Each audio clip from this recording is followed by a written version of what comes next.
Hello, it's me CGD. The time is 16:09, 28th of the 7th, 2:10. I'm not sure what to call this piece other than the most powerful signal in the world. Um, it's the belief of HMP Brixton prisoners, prison officers involved in this operation, to say and manipulate and try and throw you off the trail, I think sometimes. But the computer systems, the satellites and database and everything need key components to them.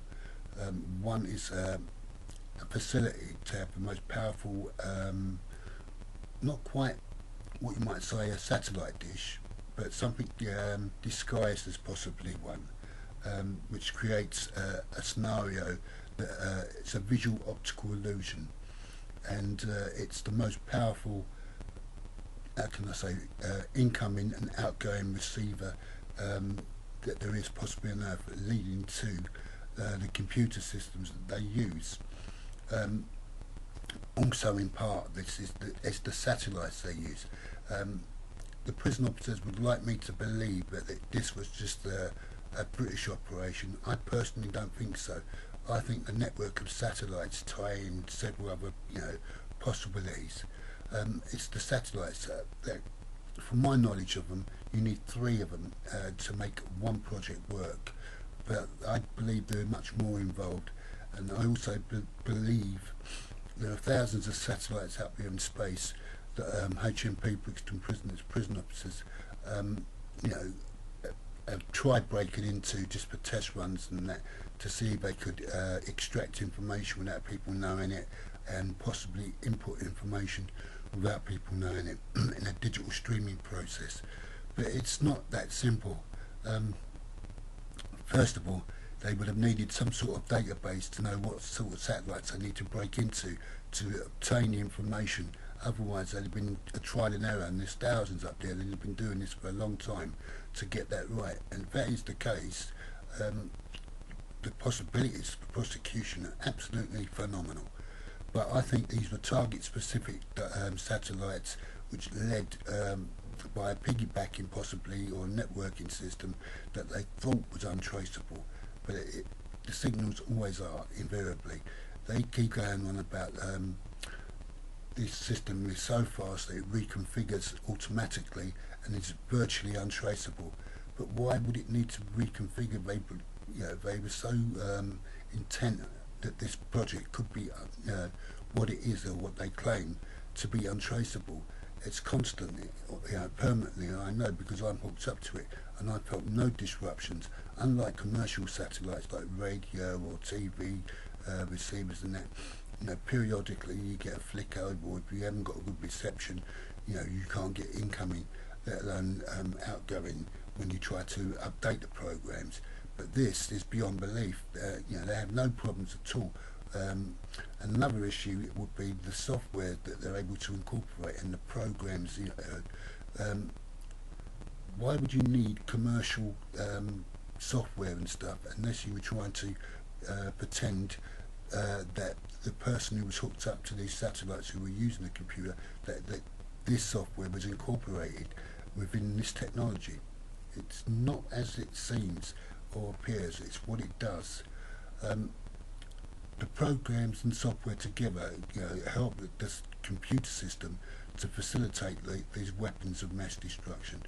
I emphasise weapons of mass destruction, not singular, multiples, and death penalties, again, not singular, multiples. If you're on Seawing in Brixton Prison, there's 69 cells there.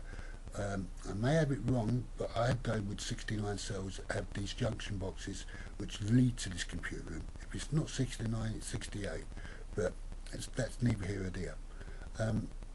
These boxes lead in turn to possibly relay points, probably down to ground level. The prison officers keep claiming we're in a bunker. Now, I can't see that myself, but if they are, everything will fall into place and lead to that. And then that will, in turn, you'll find the computer systems and whatever else they've been up to in there. It's also an issue about the manual for these computers. Is it incorporated within the computer system they have, or is it an independent hard copy manual? How do the prison officers know how to use this sort of technology? Who trained them? Why they trained them? And who else knows? There's also an issue about the science and the development of this project to start with. This project was supposed to be a unique project. Now they have claimed that it was a one-off, but I personally can't see that, because my knowledge of this type of thing being hooked up to it for an unspecified amount of time would lead me to draw a conclusion that no one country could be just totally responsible. If that is the case, the people behind it, one country, off their head. But I believe no. I think there are some hidden partners somewhere. Can't specify again because I've already gone public about the funding on this operation, but I can't find the evidence to make that sort of allegation that this is going on in any other correctional facility in the world or outside, because this operation doesn't rely entirely on the person being in the prison system. They can target, and are targeting, because of the way they've got information. They x-ray people's houses, they infrared through people's houses, and they've got information. They're currently doing the same thing, trying to reconfigure and reassess certain things that may be going on, allegedly, but I don't think nothing's going on, with certain friends or family members of mine. They've got the weirdest documentation, that they try to use to say, well, this information was illegal through the prison system or prison service. A small fraction of it would be, the basics would be, and they're going to claim again certain people have criminal records, and that's why they had access to these particular files, to know who their family and friends were who come to visit them, or the next of kin, or stuff like that. In my case, my next of kin wasn't announced until fairly recently, and I was outside the prison service, and they wouldn't have been au fait with who my next of kin was.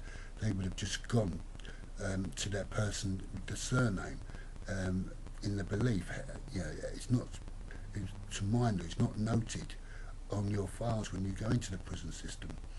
This is a bizarre situation, because my next of kin as far now is my sister, and they've got that updated information on their system.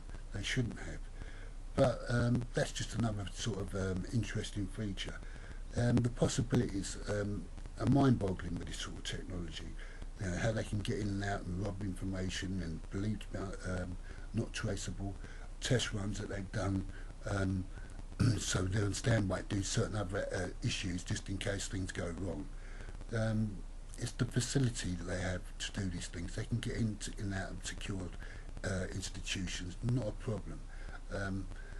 Unfortunately for everyone else, this type of technology in the hands of the prison officer of Brixton Prison, they can destroy countries' infrastructure, their electrical supply, their water supply, whatever. And they've also got information about criminal justice globally. One of the plans could be, if they get caught and they get arrested to any country or extradite, they know the systems, they know who's who works there, and they've got information to be able to manipulate these people to try and do some deals. Also, again, the financial arrangements they have are on standby as well, if not being accessed, but they would have had to done trial runs to see if it could have worked. I personally believe these prison officers are barking mad, but the assassins of the state, and it's a global assassin, global assassination, I should say, by the prison officers of Brixton Prison, past, present and future, but particularly the present and the future. These people are not well, they're psychopathic, they should be brought to justice as soon as possible, and let's hope they are. Thank you.